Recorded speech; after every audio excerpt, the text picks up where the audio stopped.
उद्धव गुट के शिवसेना नेता संजय राउत का कहना है कि नई संसद को एक 5 सितारा जेल की तरह बना दिया गया है। यही बता दें आपको कि संजय राउत ने यह नई संसद सदन को लेकर दिया यह विवादित बयान। संजय राउत ने यह भी कहा कि जब हम अपनी सरकार बनाएंगे तो हम अपनी पुरानी संसद में अपना सत्र शुरू करेंगे। संजय राउत ने प्रधानमंत्री नरेंद्र मोदी पर निशाना साधते हुए यह भी कहा कि 2024 के चुनावों के लिए 400 के बजाय 600 का लक्ष्य रखना चाहिए था। शरद पवार जब 2014 के पहले कृषि मंत्री थे तो वह भारत के अब तक के सबसे अच्छे कृषि मंत्री थे। यह प्रधानमंत्री नरेंद्र मोदी ने खुद ही कहा था। हालांकि वीडियो में देखिए संजय राउत ने क्या कहा। लेकिन सेंट्रल विस्टा की क्या हालत है दिल्ली में, वो जाकर एक बार देखनी चाहिए। जो संसद भवन बनाया है वो ना काम करने लायक है ना बैठने लायक है। एक 5 स्टार जेल बन गया है वो।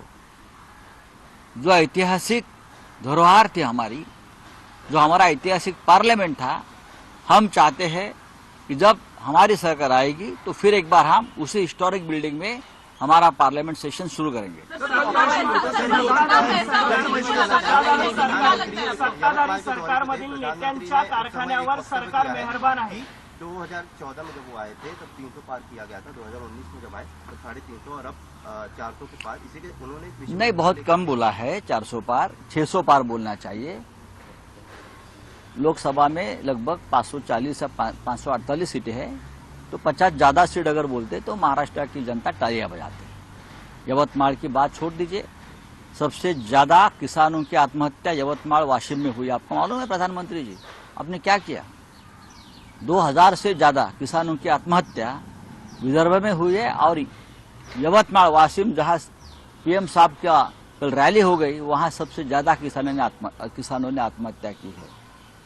झूठ बोलते हैं प्रधानमंत्री, रैली में जब आते हैं तो झूठ बोलते हैं। ये झूठ बोलने की नशा है, और ये नशा कहां से आती है मुझे मालूम नहीं। प्रधानमंत्री पद पर बैठा व्यक्ति इतना झूठ कैसे बोल सकता है? चलिए, सत्ताधारी नेत्यांच्या कारखान्यावर सरकार मेहरबान आहे।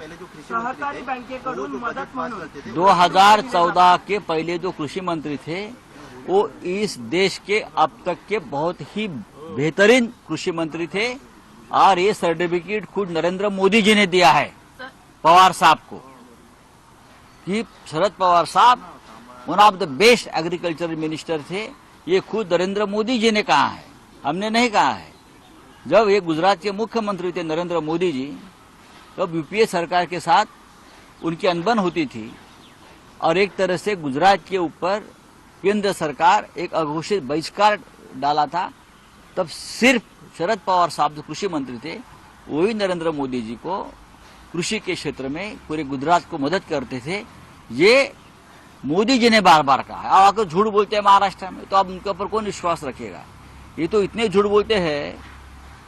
सिंचन घोटाला महाराष्ट्र में हुआ है 70,000 करोड़ का। दूसरे दिन सिंचन घोटाले के सूत्रधार अजित पवार को अपने पार्टी में लेकर डिप्टी सीएम बनाते हैं। आदर्श स्कैम, सबसे बड़ा स्कैम देश का, डिफेंस का, वही आदर्श स्कैम के सूत्रधार अशोक चव्हाण को अपने पार्टी में लेकर राज्यसभा देते हैं। तो ये मोदी जी के ऊपर कौन विश्वास रखेगा? मनोज जरांगे पाटिल को लोकसभा सीट देनी चाहिए। बीबीए की तरफ से प्रस्ताव आया था मनोज जरांगे पाटिल को लोकसभा सीट देनी चाहिए। हमारे पास कोई प्रस्ताव नहीं। सर, उन्होंने प्रेस रिलीज, हमारे पास कोई प्रस्ताव नहीं।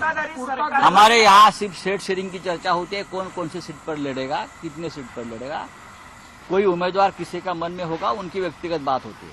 महाविकास आघाड़ी में इस प्रकार का कोई प्रस्ताव नहीं आया है। एक तरफ अपोजिशन बोलती है कि उद्धव ठाकरे और शरद पवार के वर्ड्स जो है वो जरांगे पाटिल बोल रहे हैं अभी, और इस तरह से बीबीए का ये प्रेस रिलीज निकालना या फिर ये बताना, हमें मालूम नहीं। हमारे पास इस प्रकार का कोई प्रस्ताव नहीं है। हम जब महाविकास आघाड़ी के लोग बैठते हैं तो सिर्फ सीट शेयरिंग, कौन कहाँ सीट लड़ेगा उसके ऊपर चर्चा होती है। अगर कोई किसी को उम्मीदवार बनाना चाहता है महाविकास आघाड़ी का, तो उसके ऊपर चर्चा नहीं होती।